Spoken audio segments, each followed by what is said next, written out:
These are some of the most mysterious beings mentioned in the Bible. These creatures have perplexed theologians for centuries and remain an unsolved enigma. Number 3. The Nephilim. In Genesis 6, they are described as giants and heroes of old, born from the union of the sons of God and the daughters of men. But who were these sons of God really? Number 2. The Angel of the Lord. This figure appears at key moments, sometimes identified with God himself, such as in Exodus 3 verse 2, where he appears in the burning bush. And finally, at number 1, the cherubim. Their strange appearance is detailed in Ezekiel 10 verse 14, where their 4 faces and 4 wings are mentioned. They were the guardians of the Garden of Eden and the Ark of the Covenant. What other creatures from the Bible have ever piqued your curiosity? I invite you to stay until the end to discover more about these mysteries and learn valuable lessons for your spiritual growth. Have you ever heard of giants who lived in ancient times? Today, I invite you to explore the enigmatic story of the Nephilim, beings briefly mentioned in the Bible, but who have left an indelible mark on our imagination. The Nephilim are mentioned in Genesis 6 verse 4, a passage that has baffled theologians and scholars for centuries. They are said to be giants, the offspring of the sons of God and the daughters of men. But who were these sons of God really? Some interpretations suggest they were fallen angels, while others consider them divine beings or ancient heroes. Imagine living in a time when these giants roamed the earth. The society of that time was primitive, focused on survival and the worship of gods. The stories of the Nephilim were both terrifying and fascinating to the people of that era. The presence of these beings was proof of the supernatural in their daily lives, a constant reminder of divine power and intervention. These giants were not only physically imposing, but they also represented a blend between the divine and the human, a crossing that defied natural laws. The Bible tells us that the Nephilim were heroes of old, men of renown. This suggests that in addition to their size, they possessed extraordinary abilities and perhaps even wisdom that surpassed that of ordinary people. But their existence also brought chaos. In the context of Genesis, the corruption of humanity and the evil on earth reached unsustainable levels, leading God to send the flood to purify the world. The Nephilim, with their hybrid nature, symbolize the transgression of the boundaries established by God, a dangerous mixture that contributed to the moral decline of humanity. The influence of the Nephilim on the culture and religion of the time was significant. Myths about giants in many ancient cultures, from the Greek Titans to the Norse giants, were influenced by stories like those of the Nephilim. These stories reflect not only the fear and fascination with the unknown, but also the human need to understand and explain the extraordinary. Reflecting on the Nephilim, we face the question of how to deal with the unknown and the supernatural in our lives. What boundaries exist between the human and the divine? How can we maintain our integrity and faith in a world full of mysteries and challenges? To close this chapter, I invite you to reflect. The Nephilim remind us of the importance of respecting established boundaries and maintaining our morality even in the face of the unknown. In your daily life, what boundaries do you need to respect to maintain your integrity and your relationship with the divine? By thinking about this, we can find ways to live with more wisdom and understanding. Have you ever imagined what it would be like to face a sea monster of mythical proportions? Leviathan appears in several books of the Bible, such as Job 41, Isaiah 27 verse 1, and Psalm 74 verse 14. This fearsome sea monster symbolizes the chaos and destructive power of nature. In Job 41, God challenges Job to consider the strength and power of this creature, showing its impenetrable armor and its ability to spit fire. This passage not only describes the greatness of Leviathan, but also highlights the vastness of God's power compared to human weakness. Imagine living in a time when the sea was a mysterious and dangerous frontier, full of unknown creatures and uncontrollable forces. At that time, society depended on the sea for trade and fishing, but also deeply feared it. In this context, Leviathan represents all the threats of the sea and the chaos that could be unleashed at any moment.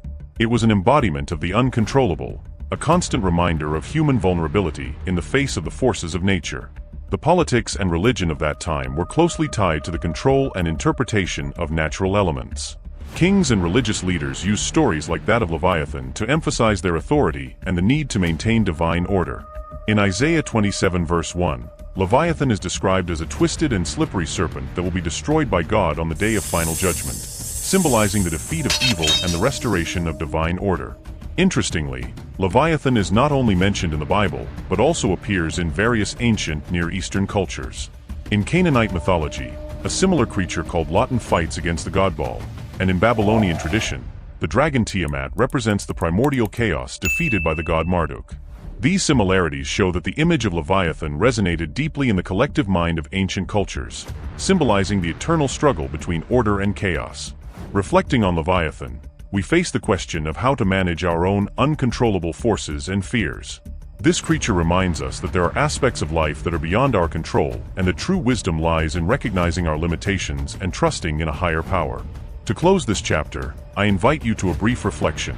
Leviathan teaches us the importance of accepting our weaknesses and trusting in divine guidance. In your life, how do you face challenges and fears that seem insurmountable? By acknowledging your limitations and seeking support in your faith, you can find the strength to overcome even the most difficult trials. Deep within ancient texts, when the world was still young and the lines between the known and the unknown were blurred, we find Behemoth, a mighty and mysterious creature. Mentioned in the book of Job, especially in chapter 40, Behemoth is described as a beast so powerful that only the Creator could tame it. But what do we really know about this enigmatic creature? To understand Behemoth, we must go back to the time when the biblical texts were written. It was an ancient world where kingdoms rose and fell, and writing was a treasure reserved for the few. In that era, tales and myths not only entertained but also taught and reinforced the faith and identity of a people. Behemoth appears at a moment of suffering and questioning. Job, a righteous and devout man, suffers without apparent reason and demands answers for his pain. It is in this dialogue with God that Behemoth is mentioned, symbolizing the mystery and vastness of divine creation. The description of Behemoth is fascinating, an herbivorous creature with immense strength and a tail that moves like a cedar. This has led many to speculate that it might be a hippopotamus or even an elephant, although the true identity of Behemoth remains a mystery. At that time, the civilizations around Israel, such as Egypt and Babylon, exerted their influence and power in the region, and tensions were constant. Religion played a crucial role in daily life, offering hope and resilience in the face of oppression and adversity. Biblical texts like the book of Job provided comfort and perspective, reminding people of God's omnipotence and the smallness of humanity before his creation. The image of Behemoth reflects not only the wonders of God's creation, but also the chaos and order that coexist under his rule. Behemoth, with its unparalleled strength, represents the majesty of nature that only its creator can control. This symbolism was crucial for a society that faced constant external threats and needed to remember that although the world was uncertain and dangerous, there was a divine order that controlled everything. For us modern readers, Behemoth is more than a biblical curiosity. It invites us to reflect on our existence and the place we occupy in the great tapestry of the universe. In a world where technology and science give us answers to almost everything, it is easy to forget the wonders and mysteries that still surround us. The story of Behemoth reminds us that despite our advances, we remain a small part of a much larger and more complex creation than we can comprehend. So, as we close this chapter, I invite you to reflect. What mysteries in your life have yet to be discovered? How do you face the unknown? The majesty of Behemoth teaches us that although we may not always have all the answers, there is beauty and meaning in simply seeking and asking. Texto capítulo 4. Have you ever imagined what it would be like to witness heavenly glory? Today, I want to take you to meet the seraphim, those celestial beings who worship and protect the throne of God in heaven. The seraphim are described in the book of Isaiah, specifically in Isaiah 6, verses 1 to 7. In this passage, the prophet Isaiah has a vision of God sitting on a high and exalted throne, with the temple filled with his glory. Around the throne are the seraphim, each with 6 wings, 2 to cover their faces, 2 to cover their feet, and 2 to fly. These beings proclaim unceasingly, "Holy, holy, holy is the Lord Almighty. The whole earth is full of his glory." Imagine living in a time when visions and revelations were common forms of experiencing the divine. Religion and the pursuit of holiness were at the center of life, and the temples were the places where people connected with God. Visions like Isaiah's not only amazed, but also powerfully confirmed the presence and holiness of God. The description of the seraphim is full of symbolism. Their 6 wings and the way they use them reflect their reverence and humility before God. Covering their faces and feet shows that even as celestial beings, they do not consider themselves worthy of looking directly at God or showing their feet in his presence, which is a sign of deep humility and respect. Flying with the other 2 wings symbolizes their desire to serve and obey the divine will. Interestingly, the word seraph comes from a Hebrew root that means to burn, which suggests that these beings are surrounded by fire, a symbol of divine purity and power. In the Bible, Fire often represents God's holiness and purifying presence. Therefore, the seraphim are not only guardians of God's throne, but also symbols of his burning and inaccessible holiness. Isaiah's vision also had a profound impact on him. One of the seraphim flew toward him with a live coal taken from the altar, touching his lips and saying, "See, this has touched your lips. Your guilt is taken away, and your sin atoned for." This act of purification prepared Isaiah for his prophetic mission, symbolizing the transformation that occurs when one encounters the divine. Reflecting on the seraphim, we are invited to think about our own worship and reverence for God. These beings teach us the importance of humility and holiness in our relationship with the divine. They invite us to approach God with a pure heart and to serve him with devotion. The seraphim show us the beauty of worship and the need for spiritual purity. How can you cultivate a spirit of humility and respect for God in your daily life? If we seek holiness and serve with a pure heart, we can draw closer to God's presence and experience his glory in our lives. The dragon appears in the book of Revelation, particularly in Revelation chapter 12, verses 3 to 9. John, the author of Revelation, describes an impressive vision in which he sees a great red dragon with 7 heads, 10 horns, and 7 crowns on its heads. This dragon, identified as Satan, with its tail, sweeps a third of the stars out of the sky and flings them to the earth. In this chapter 12, we are shown the battle between the dragon and a woman clothed with the sun, who is about to give birth to a child who will rule all the nations with an iron scepter. Imagine living in the 1st century when Revelation was written. The Christian community faced intense persecution under the Roman Empire. The social and political situation was marked by constant tension and fear. Christians were a minority who often had to hide to worship and share their faith. In this context, the vision of the dragon symbolizes the forces of evil and the persecution that sought to destroy the faith and hope of believers. The dragon of Revelation is a powerful representation of evil and absolute chaos. Its 7 heads and 10 horns symbolize the power and authority it holds over the nations, while its actions represent rebellion and direct opposition to God. The battle in heaven between Michael and his angels against the dragon and his angels reflects the cosmic struggle between good and evil, a battle that has consequences both in heaven and on earth. Interestingly, the image of the dragon has parallels in other ancient cultures. In Babylonian mythology, for example, the god Marduk defeats the dragon Tiamat, symbolizing the triumph of order over chaos.